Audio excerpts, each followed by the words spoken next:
Before we get started, is there anyone here from China? China? Anyone? Anyone speak Chinese? I know there's a lot of you, but you may not understand the way I'm asking it. The reason I'm asking is because Seth and I wrote a book on Windows.NET Server security, and a translator from China just wrote to us and said that he's translated it to Chinese, and it's a pirated copy. So we encouraged him we said we put a link up for anyone that wants it. We'll forward you to him, and you can get a copy of this book in Chinese. Some of you, and if you want a free copy, get the Chinese version because you don't have to pay for it.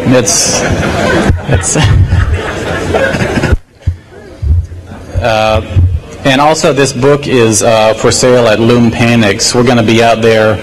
If you want us to sign your copy, you can read it and then sell it on eBay for a small profit right after that. So you won't lose any money. Hey, by the way, the Goon staff just told me that I have to give this hardware away up here. So we're going to ask a couple questions of you guys when we're done, and whoever gets it right will get this ancient, decrepit equipment. We have no idea. He just said we're giving it away, but you're welcome to. It's doubtful that it will run .NET Server, though, because that's it. .NET Server takes a very high footprint. And for just some bookkeeping items, if we could get the next slide, please. I'm Cyrus Pekiri, and this is Seth Fogarty. And for those of you that want, the slides are available online, and they're also on the conference CD. So you guys should not have to take any notes at all. You can just relax and enjoy. And there's also a paper that goes along with this talk, because we don't have enough time to go into everything. So we went into more detail on the paper, and that's also available on your conference CD. So we encourage you guys to skim through that, or you can download it online, and we'll give you the URL again at the end. And we're also going to leave time for questions. We'll probably talk about 40-45 minutes. And we're not going to be at the DallasCon table because our table was, last time we checked, piled high with refuse. So it's not very usable. But we're going to be at the Loom Panics table afterwards. Next slide. Well, what is .NET Server? Well, first of all, how many people here use Linux? Raise your hand. Everybody? Okay. So you're here to find exploits, probably. Who here uses? Evangelize open source. Exactly. Evangelize open source. Who uses NT? Okay. Who uses Windows 2000? A lot of people. Is there anyone using .NET Server yet? A few people. Well, then let me ask: does anyone here work for Microsoft? A couple. You don't have to raise your hand. That's not a smart thing to do here. .NET Server is the next version of Windows 2000. It has been, it's the enterprise operating system that's going to go head-to-head against Linux. Before you laugh, we're going to go into some more about the architecture. But it's basically Windows 2002 or 2003, if you want to think of it that way. It's been re-engineered from the Windows 2000 code base, and it's actually been delayed several times, and this is significant for our purposes because the latest word is that it's going to be expected out mid-2003, although Microsoft recently retracted that in the last few days, and they said that it's probably going to be out at the end of this year or early 2003. And in fact, the release candidate 1 is going to be out in a couple weeks, from what we've heard. It's out now. Okay, I better go get it. And Microsoft, most recently, the delays they've been saying is for security reasons, and it almost seems like Microsoft's become a little skittish because of all the exploits that have been found in their software. They keep pushing it back and pushing it back. And this is ultimately, it's going to reach a point where if it's in beta any longer, it's going to be obsolete before it's released. Next slide, please. We're going to just hit a very few of the points of .NET Server security. We're going to talk about some of the architecture and some of the policies surrounding .NET Server, which we think are going to hurt Microsoft's perception of security even worse than it already is. We're going to talk about Windows product activation, Kerberos implementation, remote desktop and remote assistance vulnerabilities, and wireless support, and again, the policies. Next slide. Well, WPA is Windows product activation, and it is the default anti-piracy scheme of .NET Server. And this was actually first introduced in XP. And because of public outcry, Microsoft has been somewhat backing off from it, but it looks like they are going to ship it with .NET Server. Maybe they'll change their mind after our talk, but we doubt that.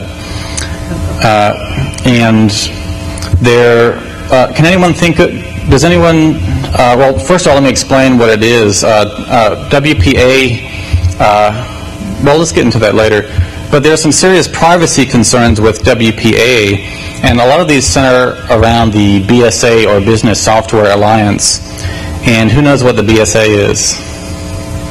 That's good. I hope a lot of you will know afterwards, after this talk, what it is, and we'll investigate it more. The BSA is the kind of the hired anti-piracy enforcers of Microsoft, and also they work for other large organizations such as Adobe and Symantec. And what they do is they hunt down businesses that use pirated software and pressure them into paying a fine using various means. They're similar to the Canadian Alliance Against Software Theft, or CAST. Next slide. Well, the way Windows Product Activation, or WPA, works is that when you install the operating system on your machine, it takes a hash based on the specifications of your unique machine. So it's a fingerprint for your individual box. And based on that, you obtain from Microsoft a activation key that will only let it work on that operating system.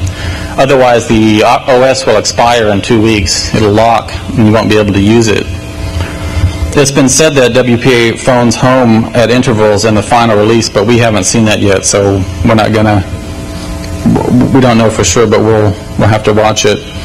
One problem with this is if you change out enough hardware, the operating system again will lock, and this could be your production server or your backup server. And all of a sudden you've got a locked operating system and you're stuck. You have to go through Microsoft, which if you read in the paper that's on your conference CD or online, we describe one administrator's nightmare when he tried to get WPA activated on his system. Can anyone think of any other software that uses something like WPA? Does anyone? Citrix, Windows Media. It takes a hash of your AutoCAD. I don't know. XP, definitely. That's where it was introduced.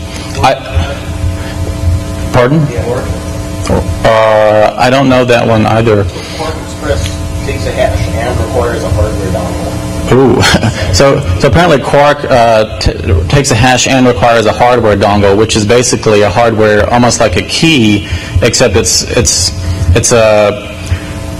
a protection algorithm that's hardware you have to buy, and it's usually very expensive for that. I believe that EI products actually do this also, although I've been too polite to reverse engineer them because they're our partners. So, but if anyone looks into that, let me know. Next. Some of the abuses of the Business Software Alliance, and we've been talking about this for a couple of years now, but most people don't know about the BSA. The BSA are anti-piracy hired enforcers. They're supported financially by Microsoft to go chase you down. And there's been complaints of heavy-handed tactics that they use. And I talk about these in the paper some more, but for one thing, they'll hit your city with a radio campaign, trying to get your employees to report you for using unlicensed software. Based on that, they can get a warrant and raid you, and they do it all the time. or any kind of anonymous tip is enough for them to get a warrant. And there's actually, in Great Britain, it's been reported that they'll approach the company and say, we put you on a list of violators or pirates on our website. If you want to get taken off, then you have to run our special software which scans your network drives for any licenses that have expired. And now, a lot of you laugh at this, but companies actually do this. They're so scared by the whole BSA spectacle that they voluntarily submit and end up paying hundreds of thousands of dollars just so they don't get exposed or raided by the BSA. And in fact, the acronym BSA sounds like a federal agency. It's a 3-letter acronym, and they show up in your office with suits and usually a police officer and a warrant, and you think it's a government agency. But the truth is, you can just turn these guys away, unless they've gotten to the step of getting a warrant. But most of the time, the companies will just roll over and say, okay, come in, audit us, give us a fine, we'll be happy to pay it, just don't report us, which is really silly, but it happens all the time. And in fact, the BSA themselves report that they've collected $75 million in this way so far. Now, if this kind of thing concerns you, the only site that I've seen that really gets into this that I've seen is stay-legal.org. You should check it out. There used to be an anti-BSA.org, but I haven't seen that up for a while now. Next slide. This is Kerberos, and this was actually drawn by a friend of mine for our book. And this is the 3-headed dog that guards the entrance to Hades. It's also Cerberus in later mythology. And Kerberos was designed at MIT in the 1980s under the Project Athena. Now, this is a review for most of you, but for those that don't know Kerberos, I'm going to do a brief review. The Project Athena tried to implement all 3 heads, which were authentication, authorization, and auditing. And in fact, later implementations, including Microsoft's, eventually got all 3 heads working. And it's been thought up until recently that Kerberos was pretty unbreakable. Next slide. And just to review the Kerberos authentication, if I don't remember it myself. So, if you're a client down at the bottom and you want to access a network resource, such as a server, you can't just go directly. First, you have to go through a Key Distribution Center, or KDC, which is up in the upper left corner. And the client first has to request from the KDC a ticket-granting ticket. And all domain controllers by default are KDCs. The KDC responds with a ticket-granting service ticket, when the client presents his TGT back. And based upon that ticket-granting service, the client can finally access the server up in the upper right. And if mutual authentication is specified, the client can ask the server also to authenticate back to it. Next slide. Well, many of you have seen this. This is Frank O'Dwyer showed that there's a potential attack against Kerberos. And this doesn't work if you've used PKI or smart cards. But in our paper, we review some of the well-known attacks that have already been described against PKI and how to reverse engineer smart cards using hardware reverse engineering also. So I encourage you to look at that. But this method uses first you have to sniff a login session and capture that. Now, in Kerberos authentication, you use an encrypted timestamp and a cryptographic checksum using a key derived from the user's password. Next slide. Now, the timestamp that's used in that pre-authentication step, that first step 1 and 2, which we showed between the client and the KDC, the timestamp is ASCII encoded prior to encryption, and it looks like this. If the timestamp looks like year, month, day, hour, minutes, and seconds. And the RC4 key we know is derived from the user's password. Now, that timestamp is important for brute force cracking because O'Dwyer talks about how to theoretically build a point-and-click device password cracker that will work on this. Next slide. So how do you know with a brute force password cracker if you've got the right password? Well, because of this ASCII encoding, you can just decrypt, and if you see a string that looks like a timestamp, you're pretty sure that you've got the right password. So you don't have to go through the additional step each time of computing the processor expensive embedded cryptographic checksum to make sure you got it. Because if you get something that looks like a timestamp, then you're almost certainly right. Next slide. Now, Seth is going to talk a little bit about remote assistance. Has anyone used remote assistance yet? Yes? No? Not too many? Before I do this, I want to give away one of these things. And I'm going to ask this question again, and whoever acknowledges their answer the loudest will get this Sun Spark Station 10. Who works for Microsoft? Bill Gates! No. Who of you works for Microsoft? All right, you got it.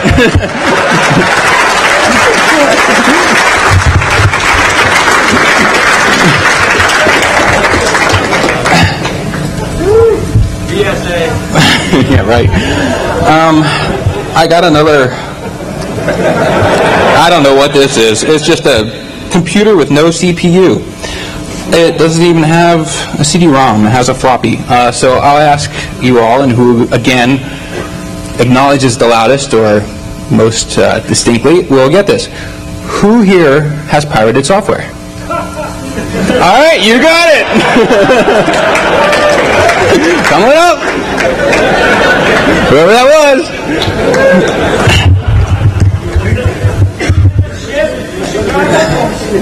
Yeah, in a dumpster maybe.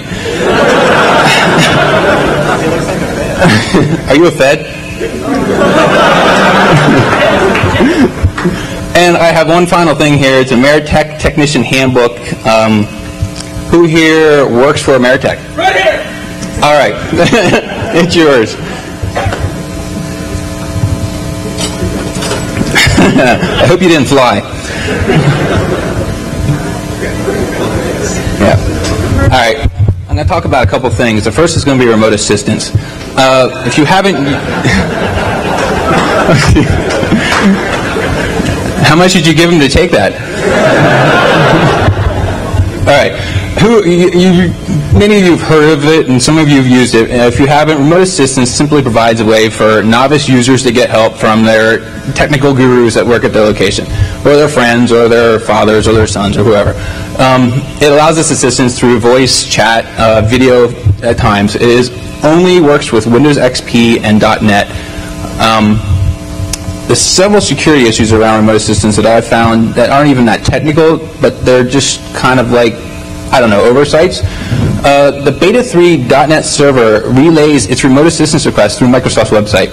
Now, I haven't had a chance to get into the RC1, but if you've used the XP version, which I'm sure those of you who have used remote assistance have probably used it there, it sends it direct to without Microsoft's intervention. This, to me, seems like a serious privacy issue, and I'm not sure why they did that. Firewalls is why they did that? It's a reflector. Okay. Does Microsoft collect any information? Oh, okay. Yeah, they would never write. The BSA collects that. The password is optional, which to me also is another issue because if anything, people take the path of least resistance, just like many of the physical properties of our universe. The cry for help can be heard by all, and we'll get into this. And there's also a potential 180-degree attack method that can be used as I thought about it when I was sitting in the DC phone home talk, that remote assistance can also be used that way. This is how remote assistance works. You open up your help screen, you click on the link at the top, and it opens up a remote assistance screen. From here, you can either send a request through email, through a chat, or through just a file. In the XP version, it creates an XML file, which is all right, but I mean that still has some problems. But in this version, when you send it, we'll get into that. But right here's where the password entry is. You can simply just decheck that, and you are pretty familiar, I hope, with security issues, but if you are in charge of a company's computer department, you'll know that people hate passwords, and names they do use passwords are lousy. All you have to do is uncheck that box. If you do uncheck that box, and then you send the email to the other person, I'm using email in this case, and if someone happened to be running a sniffer on a network, they would easily be able to capture this. And you can't see this too clearly, but it is in our slides. The highlighted portion there is a hyperlink, which is the link that goes to Microsoft. With a little massaging, anybody can take that hyperlink, plug it into their browser, and pull up the same remote assistance connection screen. From there, you just simply click the button. I mean, script kiddies can handle this one. So now you're getting the Microsoft.NET connection screen, and up comes a little box. Hey, this person's coming to ask for help, and coming to help you. Are you going to let them help you? Well, if you're a Joe Schmo user, you're probably going to, because you sent the request in the first place. And now anybody can have whatever fun they want. They can, you name it, they could do it. Yeah, I'm Joe Schmo helper. You're a tech guy. Let me format your hard drive for you. So now anybody can reverse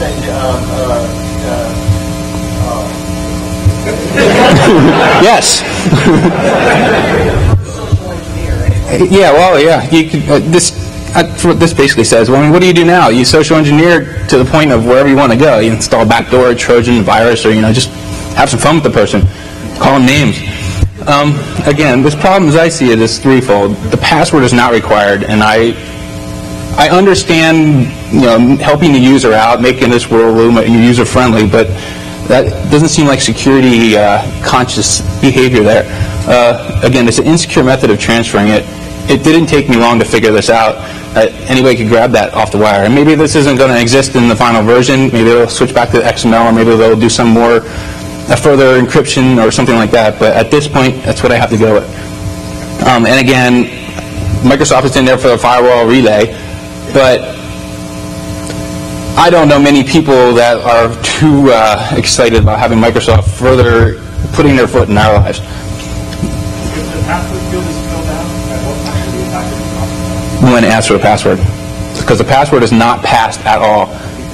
Oh, sorry. When the password field is filled out, at what point will the attacker be nullified? And the password is not sent at all. They have to call. They have to send it. Well, if you send an email, well then you send the password in plain text anyway. So that kind of defeats that. Unless you're using PGP, but if you're using PGP, you're probably not asking for help. So, again, the problem is threefold. What can we do about this? Security policies, as unuseful as they are and as everyone ignores them, it's a place to start. It covers your rear end. End-user training, if you do have people that like to use this feature, make sure that they call you at least or do something to get you a password and that they do use a password. Or you could just, stick the VNC, PC Anywhere, or backwarfers for all that. Now, remote desktop, and I will say remote desktop, I do like it, I use it, it's a very friendly piece of software. It just kind of concerns me because it allows a person full control of your computer. It's something worth bringing up, but not something worth getting all excited about, so I'm just going to bring up on this slide. The purpose is basically, how many of you used remote desktop before? So, I don't know, 30% maybe have used it. For those of you who don't know, it's just like PC Anywhere. It allows somebody remotely to get into your computer and to take it over. You have full control over it. It's an invisible interface remotely to operate a computer just like you were sitting there. Again, it's basically a legitimate Trojan, except that it works pretty good. Security issues. Because it runs on a dedicated port, anybody can port scan for it, and you can easily detect that it's there. Once you detect that it's there, then you can move to the next step and you can try and brute force it. Because most people who own computers like to put strong passwords in, it might be a difficult thing. Not.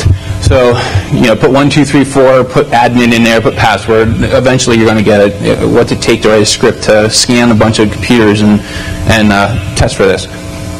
This does allow full access to the computer. Again, you're sitting right in front of it from a virtual location. So unless the original user notices you logging in, which kicks them out, if it's at night, there's nothing stopping them from getting access to anything else that computer's connected to. It is disabled by default. which is good and that's smart. But when you enable it, it typically enables itself on the administrator account if you're using the administrator account, which most people do. Now, one thing that is worth mentioning is that iPACs, you can get software to connect it with your iPACs, so somebody could just walk into your network and sit there with their iPAC in your wireless network. You would think they're updating their tasks and they're taking over your computer. Another thing, TS Web, which is it's an ActiveX scripting. It downloads an applet to your computer and you run it there, and it allows any computer without having a remote desktop client software installed to be able to connect up to the actual host remote desktop computer. It's a very nice thing to have if you are on like in the library or something and you want to connect to your home, but it's also a possible insecurity.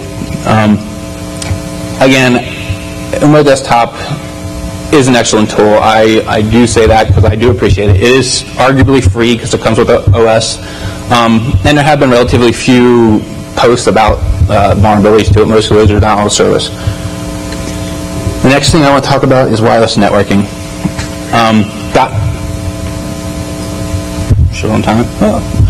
Wireless networking. .NET supports wireless networking. It comes with the support for WEP, and it comes with support for 802.11x. .NET wireless security issues. If you use .NET, to get connected to DEF CON LAN, what do you have to do?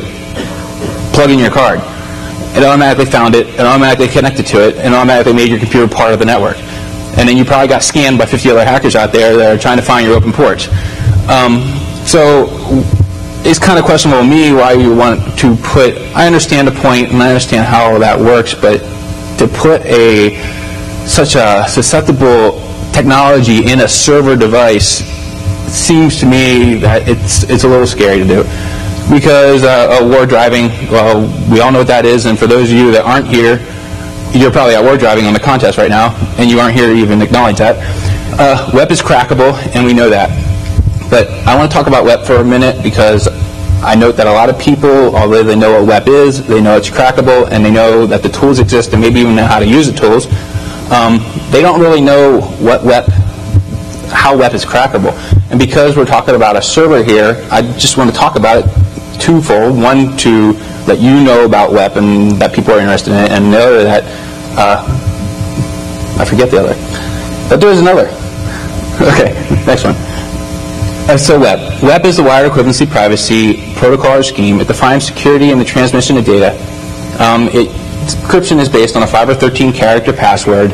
It uses the RC4 algorithm, which is a fairly common encryption used. It is weakened by initialization vector collisions, and we'll get into this, and weak initialization vector. It is crackable in 2 hours in best of conditions, and that is not usually the case. It's typically a lot longer, and it can take several weeks on like a home user network where they're only like sending email across it. RC4, again, it's an encryption type. It uses a symmetric key, which means it has one key, not like a public-private key like PGP. It uses a streaming key, which means it has a different key for each packet of information, so you have like a different password for each packet, which is a pretty strong method of encrypting on the surface. So each packet is protected with a unique password. This is a general overview. I'm not going to go into it. You can look into the paper. Initialization vector is one of the most important parts of understanding why WEP is crackable. Its purpose is to create, again, a unique key, and it does this by combining a packet with an initialization vector value, which is 3 characters, and I kind of illustrate this here where if packet 1 had ABC games, packet 2 would have DEF games, and so on. So WEP's key is 24-bit or 3 characters. RC4, this is a general, where'd my little pen go? This is a general way it works. You have the initialization vector value right here, combined with the password to create your secret keys, fed into the key scheduling algorithm, which is then creates a streaming key using a state array value, for those who are familiar with arrays. It then is merged with the data through an XOR calculation, and out comes the ciphertext. And this is the first part, the key scheduling algorithm. It is responsible for creating a random array. This array is with the current version of WEP is 0 through 255, and it scrambles the numbers. So you can have any sequential from like 2555 or 255. Next one could be 13. Next one could be 12. Next one could be 68. It creates it randomly to be used in the creation of the streaming key, and it uses the initialization vector plus the password to do this. The PRGA creates a streaming cipher key, and that again is XORed with the plain text to create the ciphertext, and it performs additional swapping, which is the swapping is how you end up with the pseudo-random state array. And this is the basic overall encryption scheme. We showed this before, where the IV and a password are merged, and it passes on down to the encrypted text. This is the decryption. The initialization vector, and this is the biggest weakness, is that it is sent in plain text with the ciphertext. So any hacker or anybody really with a sniffer can easily grab that first 3 characters of the packet when they already know the initialization vector. So they have this, it's on the decryption side. This is merged with the password, which is shared previously between the user and the client and the host. And it gets fed back through here, back through the KSA, back through the PRGA to recreate the original data by XORing it with the ciphertext. And then it goes through a CRC calculation, and if it's good, the data is accepted.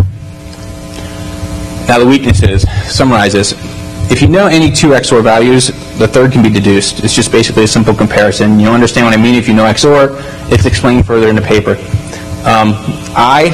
The first iteration of I, and I is just a variable that holds a value, will hold, is always equal to 1 for the first iteration of the PRGA. And the PRGA is just a continuous loop that loops through until there's no more data.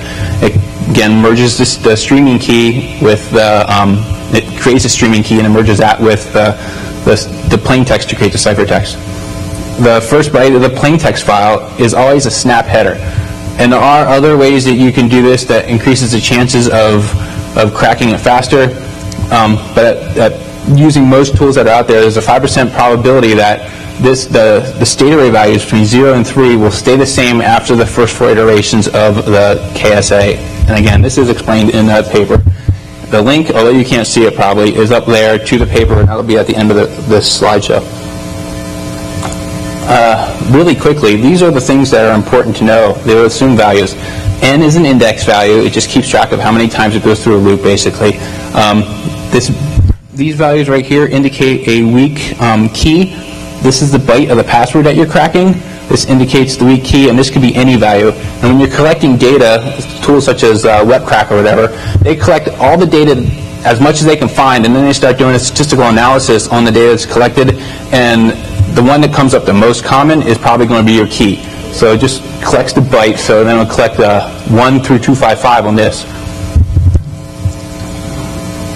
The secret key, again, is a combination of, here's your key. This is the key that we use in an example.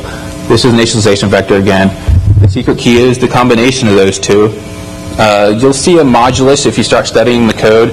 It's a modulus operator. If you're familiar with programming or you like mathematics, you'll understand what I mean by that. And again, you assume the state array value swapping is a 5% chance. When you're working with it, this is what I came up with to make things easier to keep track, because you start getting a lot of values going on. This is my key array that if I was testing it, or if a program was testing it, if you want to do it on paper, if I was testing it, I would have this set up, and then I list my original state array values with my original I and J values. This is the equation that's used to create this value, which is used in here to swap values right here. And again, I'm going to cover this real fast in the next couple of slides because we're running out of time. It's in the paper. Please read it. When you come to loop 2, you go through the same equation process and the same swap. Loop 3, same thing. And now the important thing to note is that because none of these values have been used at this point, it's all been key 0, which is used right here, the key value. Key 0, key 1, and key 2 are the only ones that have been used in here, which can be, again, sniffed off the wireless network. So anybody can do this. Anybody can recreate the first three loops. And when you merge that, and combine that with knowing that the first 3 loops don't, the state array values in the first 3 that are written, when you combine that with the fact that the state array values created by the KSA don't change 5% of the time, you have a pretty big hole which we can work with to find the key. And this would be KSA loop 4 if we did know the key. Now, if we're looking at it from a hacker's point of view, this is what it would look like. We don't know this part of the key, but we do know that XOR has a kind of a weakness in which we can recreate the first byte of a PRGA. And you do this by combining our snap header, which we know exists, with the first byte of ciphertext to create a value. In this case, it was 15. Now, we can work our way back through the PRGA, and we end up with the S of 3 value being equal to 15 at the KSA loop 3, or iteration 3. And now it's just a matter of going backwards and plugging it in and doing some simple calculations, and we can recreate that value right here. So now we know the first byte of our key. And you just basically continue this through the whole process. Now again, this particular example is one that works. It is going to recreate it. I didn't want to take a chance because there's only a 5% probability that I would get it right, so I found one that worked. Again, this is just overview of wireless networking. Windows.net supports it. WEP is crackable, so you have a possible penetration point if you use WEP and only rely on WEP for your security in your wireless network. So what to do, there's many other things you can combine with WEP to make it secure. And even WEP itself, it is a fallback point in which you can be claiming that you're not liable against people who hack. If someone actually breaks WEP, you know they were trying to get into your network. The only other option is don't use wireless networks. Next year, at this point, they're going to release a version that should take care of this problem and basically seal up that hole. Again, the slides are available there, and I think we're back on you.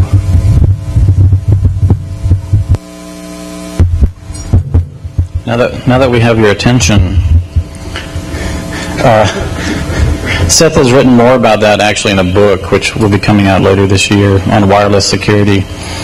And he talks about the default XP use of that and how it can get you into some bad legal troubles. I want to talk about some of Microsoft's policies, and many of you, or some of you, probably not many of you, some of you have in the past partnered with Microsoft for security. They used to have a Microsoft Security Partners Program, or MSPP, where they would let smaller security consulting groups, like many of you all, partner with them, and they would send you business, and you would help them find vulnerabilities and things like that. Well, Microsoft terminated this last November without any warning, and they rolled it into their Microsoft Gold Certified Partner for Security Solutions, or CPSS. The problems with this is it kind of shut out the smaller guy, the smaller security consulting group, which is a shame because a lot of the best vulnerabilities are found by the small independent security groups. Next slide. And now if you want to be a Microsoft security partner, you have to have at least 4 MCSEs in your company, which very few smaller guys do. You also have to pay Microsoft now to be a member. In the United States, it's currently $1,450 a year, which puts it out of the range of some small independents. You also have to inform Microsoft about specific security customer details, including what you're working on and who you're doing it for, which in our industry, a lot of people don't want. If you're consulting for someone doing penetration testing, they don't want you to be telling other people that you're doing it. And now you have to sign a full disclosure, what I call a gag rule. I don't think Microsoft calls it that, but it basically says that if you want to work with us, you can't disclose your vulnerabilities publicly unless you follow our protocol. And that puts it out of the range of a lot of people. And I want to talk a little bit more about this gag rule. Next slide. Well, the gag rule, as we talked about, last November, Microsoft formed a coalition with 5 security companies. And these were Bindview, Foundstone, Gardent, AtStake, and ISS. Does anyone here work for those? I'm sure there's several, but you're not raising your hand. Actually, not to bash them, I actually have very good friends that work for a lot of these companies, and they're really smart guys. But one thing that they had to do to get into this coalition is they had to agree to spare Microsoft from public embarrassment with vulnerability disclosures. So they had to sign a gag rule to be a member. And next slide. Now, what's the problem with this? Why is such a policy bad for Microsoft? And why do we think that it can raise some negative security issues or press for Microsoft? Well, here's one example. A lot of you heard about ISS releasing a severe Apache vulnerability to BugTrack last month, actually in June. How many people know about that? Everybody. Okay, that was all over the media.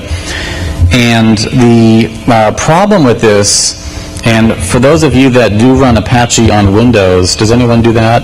Am I the only one in the world who does that? It's actually pretty good. If you have to use Windows in your environment, Apache is it's a good alternative to IIS, as a lot of other people have pointed out. The problem is that there's many distributions of Apache, especially on Windows. It's a binary install, and it wasn't working. And ISS only gave 1 day, or less than a day, notice before they posted this vulnerability publicly. And for those of us that stayed up past midnight trying to get this patch to work and didn't get any sleep that night, we're not going to forget it anytime soon. So there's no grace period. And what's the problem? How can we possibly blame Microsoft for ISS's faux pas? How's that possible? Well, we can't directly blame them, but if we get the next slide, or actually back one slide, down at the bottom. The problem with this is ISS signed this gag rule to be a partner of Microsoft. They said, we're going to spare you vulnerabilities for 30 days. At the same time, ISS turns around and attacks one of Microsoft's biggest competitors. In fact, their biggest competitor in the server market, and that's Apache, with no grace period. So here they're favoring Microsoft with a gag rule on one hand, turning around and hitting their competitor, violating that same gag rule on the other hand. Is that illegal? No. But it does potentially raise some ethical concerns. And the question is, was there any pressure from Microsoft for them to do this, to exert anti-competitive pressure? Now, I'm certain the answer is no. There was no intentional anti-competitive pressure. But the fact that there is a relationship between ISS and Microsoft raises that issue of conflict of interest, because ISS is presumably gaining benefit from being a partner, such as free publicity or leads from Microsoft. They are benefiting from Microsoft, so to turn around and attack an open source competitor does raise some issues. So this is going to hurt Microsoft more than anything indirectly. If they have a gag rule, which they probably shouldn't, that's very controversial to begin with, but if they do, they should ask their partners to make it apply equally to their open source competitors to avoid raising such an issue. Next slide. Well, in this talk we've discussed some potential attacks against the architecture. I have to say that we haven't found any severe vulnerabilities in the implementation itself. And so overall, for those of you that did admit to working for Microsoft, you can pat yourselves on the back. Believe me though, there will be exploits and lots of them, but that's okay. They can be fixed. What you don't want to do if you're Microsoft is try to patch things by enforcing gag rules and other policies like that. If you have a vulnerability, the best thing probably is just to admit your mistake and give credit to the person who found it, then fix it and go on. The public is going to respect you a lot more in the long run than if you try to influence industry standards by creating RFCs against full disclosure, which has happened. So I think more than the architecture, I think Microsoft policies should be overhauled. Next slide. So our humble recommendations to Microsoft, not that they will pay any attention, but these are some suggestions for improvement. Go ahead and move to final release of the operating system, because if you keep being scared to release it, it's going to be obsolete.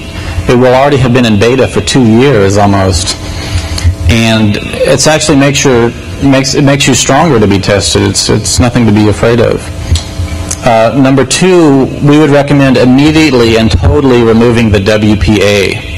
because if you're Microsoft, all of your hard work making this operating system is going to be flushed down the toilet because no self-respecting administrator is going to put up with this.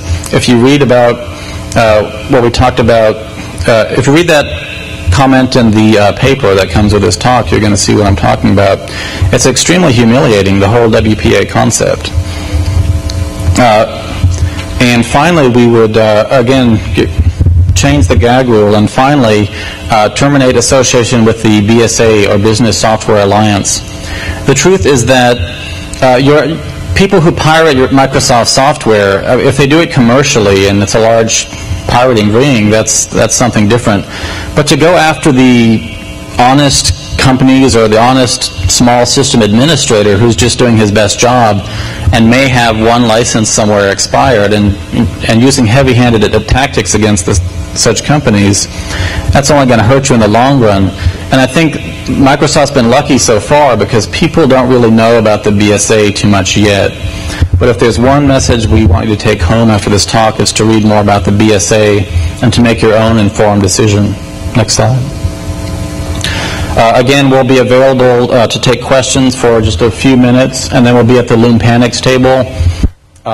If anyone wants to get their copy of our book signed so that they can sell it on eBay for a profit. And here are the links. Thank you very much.